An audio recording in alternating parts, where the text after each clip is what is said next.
Hi குட்டீஸ். இன்னைக்கு ஒரு குட்டி கதை சொல்ல போகிறேன். ஒரு பெரிய மலை, பசுமையான மலை, பச்சை பச்சைன்னு ஒரு பெரிய மலை. அங்கே ஒரு நரி இருக்கார். அவருக்கு ஒரு நாள் ரொம்ப பசி எடுக்குது. சரி, நம்ம போய் வேட்டையாடி சாப்பிடலான்னு வரும்போது ஒரு யானையோட உடம்பு கிடக்குது. இறந்து போன யானையோட உடம்பு. அதை பார்த்தோன்னே நரிக்கு குஷி ஆயிடுச்சு.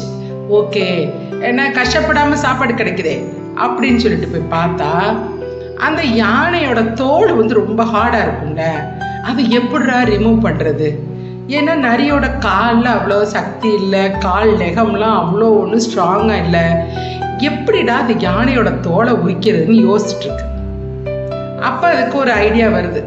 சரி, இந்த பக்கம் யாராவது போனாங்கன்னா அவங்கள வச்சு யானை தோலை உரிச்சுக்கலான்னு யோசித்து வைக்கிறாங்க ரெடியா.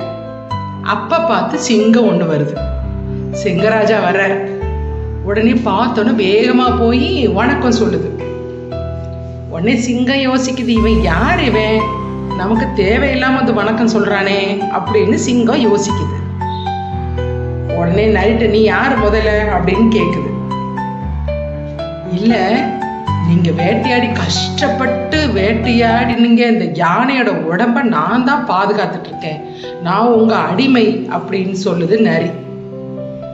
உடனே சிங்கம் சொல்லுது, நான் வேட்டையாடலையே, யானையை நான் வேட்டையாடவே இல்லையே அப்படின்னு சொல்லுது. வேற யாராவது வேட்டையாடி இருப்பாங்க, இல்லாட்டினா யானை அதுவா கூட இறந்துருக்கும். அது போக எனக்கு இந்த யானையோட உடம்பு தேவையே இல்லை அப்படின்னு சொல்லிட்டு சிங்கம் போயிடுது. உடனே நரிக்கு குஷி ஆயிடுச்சு. குஷி ஆயிட்டு, இதுதான் ஒரு ராஜாவோட ஒரு குணமே இதுதான். ஒரு வலிமையானவங்க ஒரு எளிமையானவங்களுக்கு உதவுவாங்க அப்படின்னு சொல்லிட்டு சிங்கத்தை ஐஸ் வச்சு அனுப்பிவிடுது. கொஞ்ச நேரம் கழிச்சு இந்த பக்கம் புலி வருது. ஆஹா, இந்த புலி யானையோட உடம்ப சாப்பிட்டுருமே, என்னடா பண்றது அப்படின்னு யோசிச்சிருக்கு, எப்படி காப்பாத்துறது அப்படின்னு. உடனே இந்த நரி வேகமா புலிகிட்ட போகுது. ஏய் புலியே, எதுக்கு நீங்க வந்த? ஒழுங்கா திரும்பி பார்க்காம ஓடிடு. ஏன்னா இங்க ஒரு சிங்கம் புலிய கொல்றதுக்காக காத்துக்கிட்டு இருக்கு அப்படின்னு சொல்லுது. உடனே புலி கேக்குது, எதுக்கு புலிய கொல்லணும் அப்படின்னு அந்த புலி கேக்குது. உடனே சிங்கம் இந்த யானைய வேட்டையாடி கஷ்டப்பட்டு கொண்டிருக்கு. அது போய் குளிச்சுட்டு வரதுக்குள்ள ஒரு புலி சாப்பிட பார்த்துருக்கு. சிங்கம் விரட்டல புலி இங்க ஓடி போயிடுச்சு. அதனால அந்த புலி வர்றதுக்காக சிங்கம் காத்து தேடிக்கிட்டு இருக்கு. இப்ப நீ அது கண்ணில் பட்டுட்டேன்னு வச்சுக்கோ, உன்னைய கடிச்சு சாப்பிட்றோம் அப்படின்னு சொல்லி பயமுறுத்துது. உடனே வேகமா, ஐயையோ, நான் இந்த யானையை சாப்பிட வந்த புலி நான் கிடையாதுப்பா அப்படின்னு சொல்லுது. இருந்தாலும் அது கோமால இருக்கு சிங்கம். அதனால சிங்கத்துக்கு இதெல்லாம் நான் விளக்கமாலாம் சொல்ல முடியாது, நீ ஒழுங்கா ஓடி போயிரு அப்படின்னு அதை வார்ன் பண்ணி அனுப்பி விட்டுருது. அப்புறம் பார்த்தா கொஞ்ச நேரத்துல ஒரு குரங்கு வருது. ஆஹா, குரங்க பார்த்த உடனே இதுக்கு, ஏன்னா அந்த குரங்கு நான்வெஜ் சாப்பிட மாட்டாங்க, ஒன்லி வெஜ் தான் குரங்கு சாப்பிடுவாங்க. அப்போ அந்த குரங்கோட நெகம் கையெல்லாம் ரொம்ப ஸ்ட்ராங்காக இருக்கும். அதை வச்சு யானையோட தோலை ரிமூவ் பண்ணிடலான்ட்டு வேகமாக குரங்கிட்ட போய் கேட்குது. குரங்கண்ணே, இந்த யானையோட ஒரு சிங்கம் வேட்டையாடிட்டு போட்டுட்டு போயிடுச்சு, போய் குளிச்சுட்டு வரேன்னு சொல்லியிருக்கு. எனக்கு இந்த யானையோட உடம்ப டேஸ்ட் பண்ணும் ரொம்ப ரொம்ப ஆசையா இருக்கு. அதனால நீங்க அந்த தோலை மட்டும் கொஞ்சம் எடுத்து கொடுத்தீங்கன்னா நான் கொஞ்சம் டேஸ்ட் பண்ணிக்குவேன், இந்த யானையோட ஃப்ரெஷ் அது உடம்ப நான் டேஸ்ட் பண்ணிக்குவேன் அப்படின்னு சொல்லுது. உடனே குரங்கு ஹெல்ப் பண்ணி அதோட தோலை ரிமூவ் பண்ணி கொடுத்துட்டு குரங்கு போயிடுது. உடனே இதுக்கு வேகமா ஆசையோட சாப்பிட வருது. இல்ல, பார்த்தா தூரத்துல இருந்து ஒரு நரி வருது.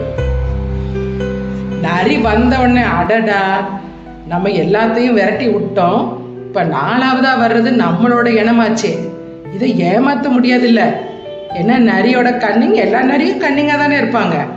அடடா, இவர் ஏமாத்த முடியாது, என்னடா செய்யறதுன்னு சொல்லி அது மேல பாஞ்சி சண்டை போட்டு அந்த நரியையும் விரட்டி விட்டுறது. அப்புறமேட்டு யாரோட டிஸ்டர்பன்ஸும் இல்லாம அமைதியா உட்காந்து யானையோட உடம்ப சாப்பிடுது. ரொம்ப நாள் வச்சிருந்தது உடம்ப சாப்பிடுது. அது ரொம்ப கஷ்டப்பட்டு வேட்டையாடாம சாப்பிட்டுட்டு இருக்கு. என்னன்னா நரி இத்தனைக்கும் வேட்டையாடலை, வேற ஏதோ இறந்து போன யானை உடம்ப சாப்பிட்றதுக்காக சிங்கத்திட்ட வணக்கம் சொல்லி ஏமாத்தி அனுப்பி விட்டுருது. புளியை வார்ன் பண்ணி எச்சரித்து அனுப்பி விட்டுருது. குரங்க வச்சு தோலை ரிமூவ் பண்ண வச்சிருச்சு. அதோட நரியோட இனத்தை அடித்து விரட்டிடுது. ஒரு ஃபுட்டு சாப்பிட்றதுக்கு எவ்வளோ கஷ்டப்பட்டு பண்ணுது பாருங்க, நரி சாப்பிடுது பாருங்களேன். அதே போலதான் நமக்கு எதுவுமே ஈஸியாக கிடைச்சிடாது. நம்ம கஷ்டப்பட்டு உழைச்சாதான் நமக்கு எதுவுமே கிடைக்கும்.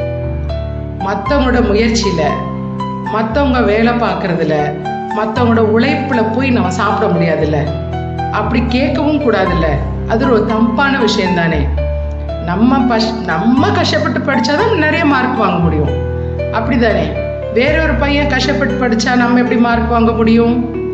அதே போல தான் நம்ம வேலை பார்க்கறது, கஷ்டப்பட்டு உழைக்கிறது நம்மளாக தான் இருக்கணும். நம்ம வீட்டில் படுத்து தூங்கிக்கிட்டு சோம்பேறியாக இருந்துட்டு மற்றவங்களோட உழைப்பை கேட்கறது ரொம்ப ஒரு தப்பான விஷயம். மற்றவங்க நமக்கு காசு கொடுக்கணும், மற்றவங்க நம்ம பணம் கொடுக்கணும், அந்த பணத்தில் நம்ம ஹாப்பியாக இருக்கணும் அப்படின்னு நினைக்கிறது ஒரு ராங்கான விஷயம். நம்ம உழைக்கணும், நம்ம கஷ்டப்பட்டு உழைக்கணும், அந்த காசில் தான் நம்ம சாப்பிடணும், நம்ம உயிர் வாழ முடியும், அப்படி தானே. ஓகே, ஆச்சு. உங்களுக்கு நாளைக்கு வேறொரு குட்டி கதையோட வரேன்.